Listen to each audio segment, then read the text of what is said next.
Olá pessoal, sejam bem-vindos a mais um vídeo. No vídeo de hoje nós vamos abordar a questão número 19 da prova de 2008. Após a leitura dessa questão nós temos que ela fala sobre a teoria da credibilidade, então vamos entender um pouquinho sobre o que essa teoria se trata. A teoria da credibilidade nada mais é que um método de precificação em seguros, no qual a gente pode conjugar duas experiências distintas. Experiências essas que uma vem da própria seguradora e a outra pode vir ou de uma média de mercado ou talvez de alguma outra seguradora que tenha riscos parecidos. Esse método de precificação da teoria da credibilidade é muito útil para a seguradora quando ela tem poucos dados sobre determinado risco. Pode ser no caso, talvez, dela estar querendo lançar um novo produto no mercado e ela não tenha muitos desses riscos na sua carteira, então ela não saiba muito bem como esses riscos se comportam. Então ela não consegue ter a confiança suficiente para dar um prêmio preciso para esse risco. Então essa teoria vem bem a calhar nesse cenário. E a gente pode, ela pode ser vista também como uma maneira da seguradora de manter atualizados seus prêmios, conforme ela vai adquirindo novas experiências ao decorrer do tempo, mantendo balanceado o seu modelo de precificação e mantendo a credibilidade do seu prêmio alta, garantindo que esse prêmio faz frente ao real comportamento desse risco. Na teoria da credibilidade, então, a gente tem essa equação geral, no qual o prêmio de risco que a gente vai calcular através da teoria da credibilidade é a conjugação do prêmio de risco da experiência direta dela, da seguradora, com o prêmio de risco calculado através da experiência adicional, que a gente vai conjugar através de Z, que é um fator de credibilidade, que fica sempre entre 0 e 1. Nós vamos multiplicar o Z pelo PD e o seu complementar, o menos Z, pelo UPA. E nós podemos olhar para essa fórmula como uma média ponderada ou talvez como uma combinação linear desses PD e PA. É uma maneira também da gente entender a teoria da credibilidade. Então, nós temos que quanto maior é a relevância dessa experiência direta da seguradora, maior vai ser o Z e, consequentemente, mais próximo de 1 ele vai estar. Então, o que acontece quando esse fator Z ele é exatamente igual a 1? Bom, quando isso acontece, nós temos um cenário de credibilidade total. E esse cenário acontece quando a experiência direta ela é grande o suficiente que nós podemos desprezar completamente a experiência adicional na hora de fazer o cálculo do prêmio.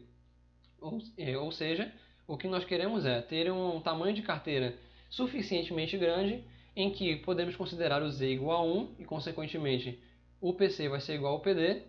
Então, nós vamos querer calcular esse prêmio, que nós queremos que ele se aproxime do prêmio de risco real P', que ele se distancie desse prêmio de risco real apenas K%, e nós queremos que isso aconteça com o nível de confiabilidade 1 menos tal. E esse tal ele é definido arbitrariamente.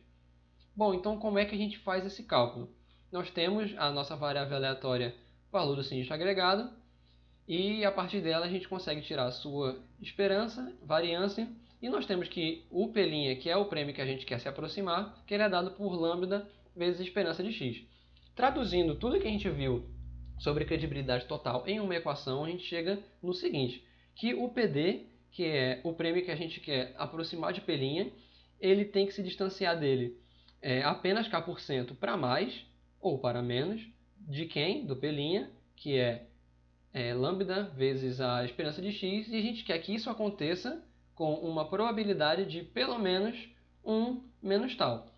Então, fazendo as devidas manipulações algébricas, que a gente não vai se aprofundar nisso para não gastar tanto tempo, a gente chega no final que a gente pode, para considerar o Z igual a 1, a gente pode chegar no número mínimo de sinistros através dessa fórmula e no número mínimo de expostos ao risco nessa carteira, que essa carteira deve ter através dessa fórmula.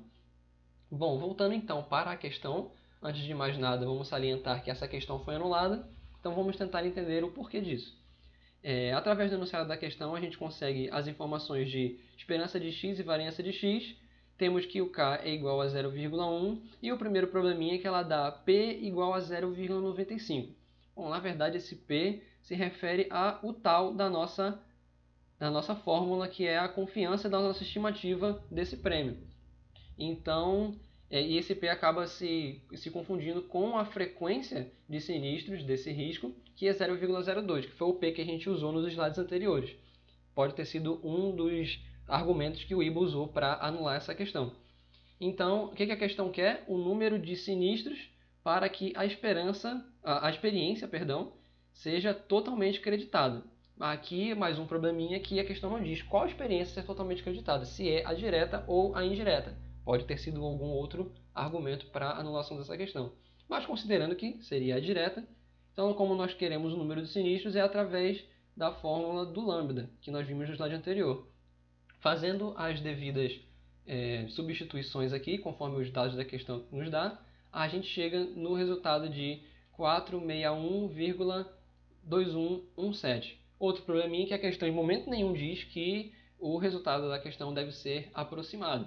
Mas, aproximando então, nós teríamos que a resposta dessa questão é a letra D, 462, mas, como já salientamos, essa questão foi anulada. Bom, então aqui estão as referências bibliográficas que nós utilizamos para resolver essa questão. Caso vocês prefiram, vocês podem estar dando uma olhada no livro do Ferreira para ver com mais detalhes a demonstração das fórmulas de credibilidade total. No mais, gratidão por ter assistido e até um próximo vídeo.